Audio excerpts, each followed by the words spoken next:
Bienvenido a mi Latam, 나의 라틴 아메리카에 오신 것을 환영합니다.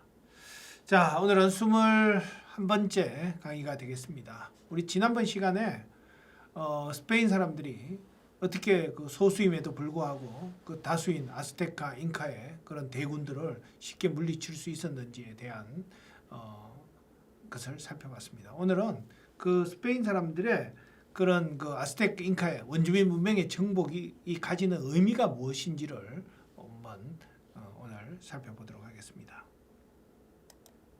일단 그 콜럼버스 신대륙 발견에 대한 시각을 한번 살펴보면 이게 미국하고 중남미에서 보는 시각이 좀 다른 것 같아요. 미국으로 봐서는 우리 콜럼버스 할 때 이야기했지만 미국으로 봐서는 콜럼버스의 신대륙 발견은 오늘날 미국이 생길 수 있었던 그 출발점이기도 하고요. 그다음에 서구가 세계를 지배하게 될 수 있었던 그 출발점이기도 하기 때문에 정말 기쁜 날이죠, 그죠? 그래서 미국 사람들한테 콜럼버스가 신대륙 발견한 날이 10월 12일이에요. 1492년 10월 12일인데 10월 12일은 해피 콜럼버스 데이예요. 그죠? 이 사람들은 행복한 날이죠. 콜럼버스 신대륙 발견이, 그죠? 근데 중남미 사람들한테는 그게 그렇게 이게 10월 12일인데 그렇게 행복한 날만은 아닌 것 같아요. 그 원주민들 입장에서 봐서는 어떤 자기들이 정복당하는 그런 출발점이 된 거기도 하고요. 그래서 뭐 어떻게 보면 500년간 고난의 역사를 살게 된 또 시작이기도 하지 않습니까? 그죠? 그래서 좀 이 사람 원주민들 입장에서는 좀 달라요. 그래서 그 1992년 10월 12일이 콜럼버스 신대륙 발견 500주년 기념일이었죠. 스페인 사람들은 그 해를 기념하기 위해서 1992년에 스페인의 바르셀로나에서 올림픽을 개최하기도 했지 않습니까? 그죠? 거기서 우리 황영조 선수가 금메달을 받기도 했었는데 먼주이 건덕에서, 그죠? 참 감동적이었었죠, 그죠? 그랬는데 스페인 사람들한테는 그날이 정말 즐거운 날인데 스페인 사람들 입장에서도. 근데 멕시코 사람들은 굉장히 중남미에서 우려를 많이 했어요. 이 날을 계기로 원주민들이 어떤 큰 어떤 반란을 일으키지도 않을까, 사회적인 그런 시위 이런 게 막 퍼지지 않을까. 왜냐하면 90년대 정도 들면 이 중남미에서도 원주민 운동 이런 것들이 많이 일어나기 시작했거든요. 그래서 이날을 계기로 무슨 그런 원주민들의 대대적인 시위가 있는 것이 아닌가 걱정을 많이 했는데 다행히 그런 거 없이 그때는 그냥 조용히 지나갔어요. 500주년을 기념해서 크게 행사를 한 것도 없고 그런 큰 시위도 없고 그냥 조용히 지나갔거든요. 근데 그 멕시코 사람들이나 중남미 사람들은 이 날을 어떻게 생각하느냐 하면 Día de la Raza라 그래요. 이게 Day of the Race, 인종의 날이에요. 그러니까 요 La Diversidad Cultural, 문화적 다양성이죠, 그죠?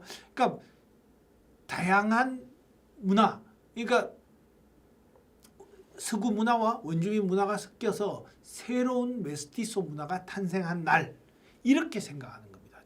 중남미 사람들.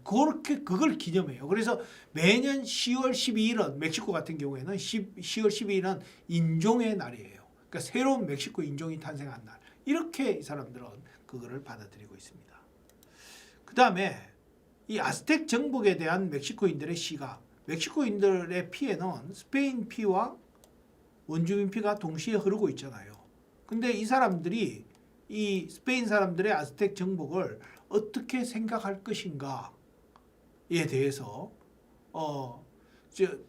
지난번 시간에도 우리 잠깐 이야기했지만 스페인 사람들이 쫓겨나면서 테노치티틀란에서 쫓겨나면서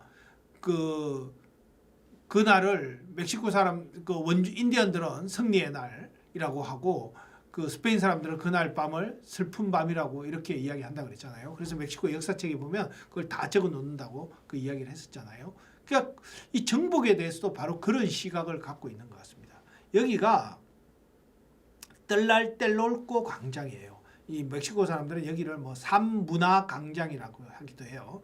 그 원주민 문화, 이 피라미드과 그 다음에 스페인 사람들이 들어와서 지은 교회와 그 다음에 현대의 건물, 그러니까 이 원주민 시대와 식민지 시대와 독립 이후의 시대, 그 세 시대가 같이 어울려져 있는 삼문화 강장이라고도 하는데, 여기서 아스텍의 그 마지막 황제 꾸아테목이 끝까지 저항하면서 싸우다가 여기서 이제 패배한 곳이기도 해요. 그래서 거기 가면 요런 그 기념비가 하나 써 있는데, 거기에 뭐라고 적혀 있냐면, 여기 한번 보세요. El 13 de agosto de 1521, 1521년 아고스토 8월 13일에 heroicamente defendido por Cuauhtémoc, Cuauhtémoc 여기 나오죠, 그죠? Cuauhtémoc에 의해서 영웅적으로 방어되던 까이오 뜰랄텔롤코, 아까 뜰랄텔롤코 광장이라고 그랬잖아요. 뜰랄텔롤코가 무너졌다. En poder de Hernán Cortés. Hernán Cortés 나오죠, 그죠? Hernán Cortés의 힘에 의해서. 그죠? 여기 보면 바로 꾸아우테목과 Hernán Cortés 두 사람 이름이 다 나오잖아요. 그다음에 여기 보면 이제 마지막으로 그 의미를 규정을 해놨어요. 이렇게 No fue triunfo ni derrota. triunfo는 승리고요. derrota는 패배예요. 그것은 승리도 패배도 아니다. 그죠? 승리도 패배도 아니다. 오늘날 멕시코 사람들의 입장에서는 fue el doloroso nacimiento. doloroso는 고통스러운, nacimiento는 탄생이었다. del pueblo mestizo. mestizo 나오죠, 그죠? mestizo 국민. 그게 바로 멕시코예요. mestizo 국민의 고통스러운 탄생이었다. que es el México de hoy. hoy는 오늘이거든요. 오늘의 멕시코인, 그죠? 그게 바로 오늘의 멕시코다. 오늘의 멕시코인 바로 혼혈의 민족 pueblo mestizo가 고통스럽게 탄생한 날이었다. 이렇게 해석을 하고 있습니다. 이게 참 재밌잖아요, 그죠? 어떤 정복에 대한 입장을 두고. 옛날에 우리나라에 그 진보 계열을 대표하는 그런 시민 운동가 중에 홍세화라는 사람이 있었어요. 그 망명 가서 뭐 파리에서 택시 운전사 하다가 들어와서 뭐 책을 쓰고 했는데, 그 사람이 옛날에 그 신문에 한번 멕시코를 방문하고 나서 그 방문기를 신문에다가 한번 쓴 적이 있는데, 자기가 멕시코 국립대학교 우남대학교 그 우남대학교에 가서 그 학생들한테 그걸 물어봤대요. 에르난 코르테스에 대해서 어떻게 생각하느냐. 그 멕시코의 아스텍을 정복한 에르난 코르테스에. 그래서 자기는 상당히 대학생들은 비판적인 의식을 갖고 있을 거라고 생각을 했대요. 그런데 그 대학생들이 에르난 코르테스에 대해서 전혀 부정적인 생각을 갖고 있지 않아서 자기가 매우 놀랐었다. 이러면서 그 신문에 기사를 쓴 거예요. 그죠? 그래서 제가 그걸 보고는 이 사람이 이 멕시코의 이런 모습들을 모르는구나. 멕시코 사람들이 이런 어떤 의식을 갖고 있는지를 모르니까 그런 데 충격을 받았다고 하는구나. 뭐 그런 생각을 한 적이 있었습니다.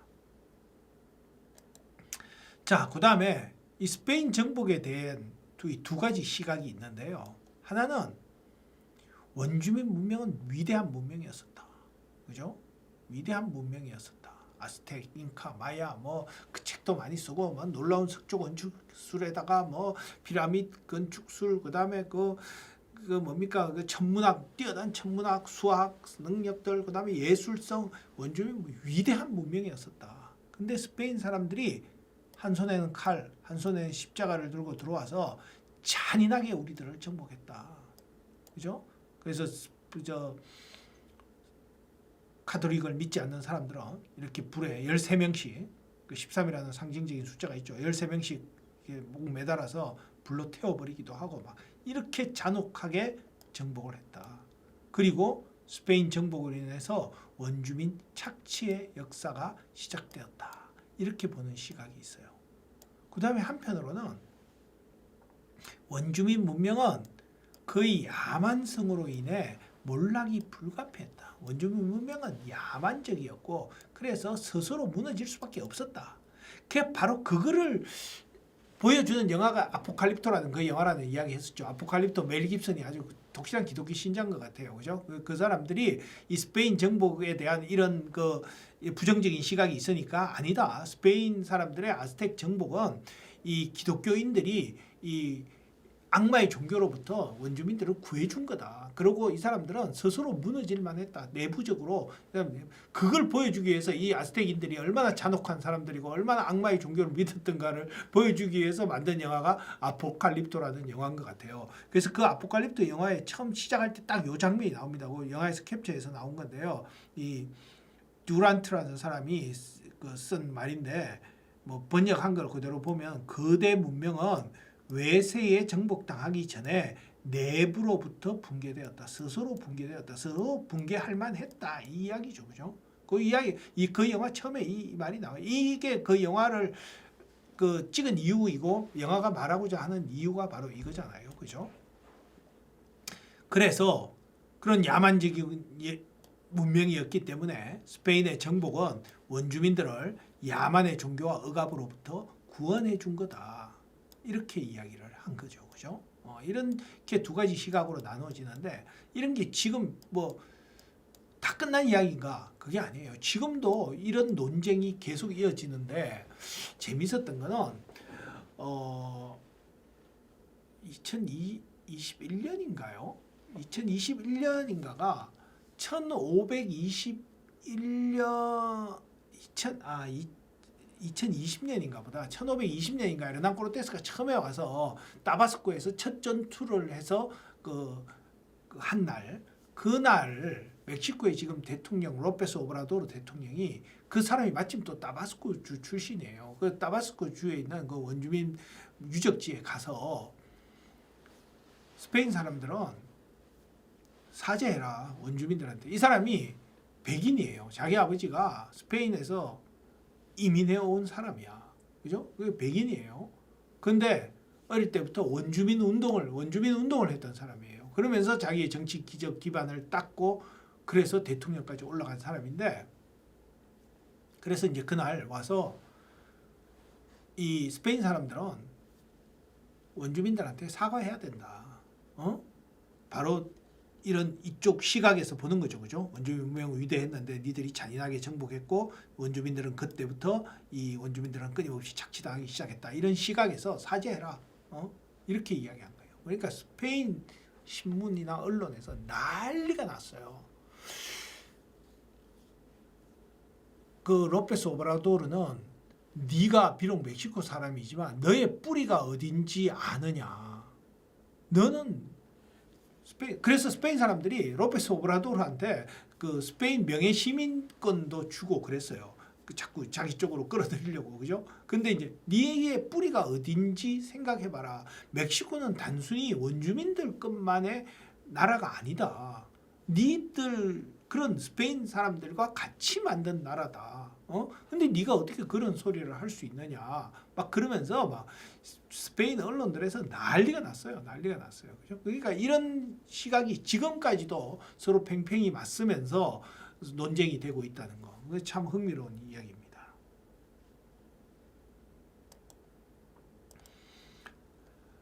근데 그 스페인과 이 원주민들의 만남이 물론 뭐 잔혹한 것도 많았었지만 또 다른 만남이 있었다.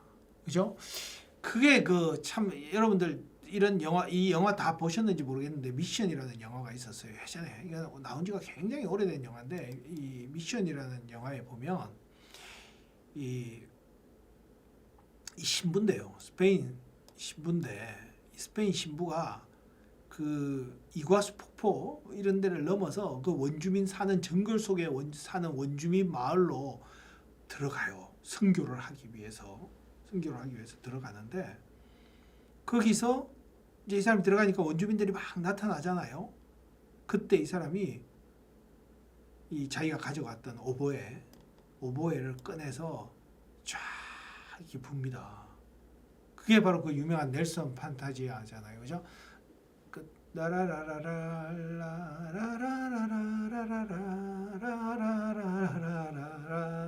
하는 그거죠. 그걸 가브리엘스 오보에라 그러기도 하고 넬슨 판타지아 뭐 이렇게 이야기하죠. 정확하게 이름은 이제 기억을 못 하겠는데 그 곡이 거기서 나와요. 그러니까 이 사람들이 그거를 싹 들으면서 이렇게 접근을 해오는 거야. 그러면서 그 음악에 이 사람들이 막 심취를 하는 거죠.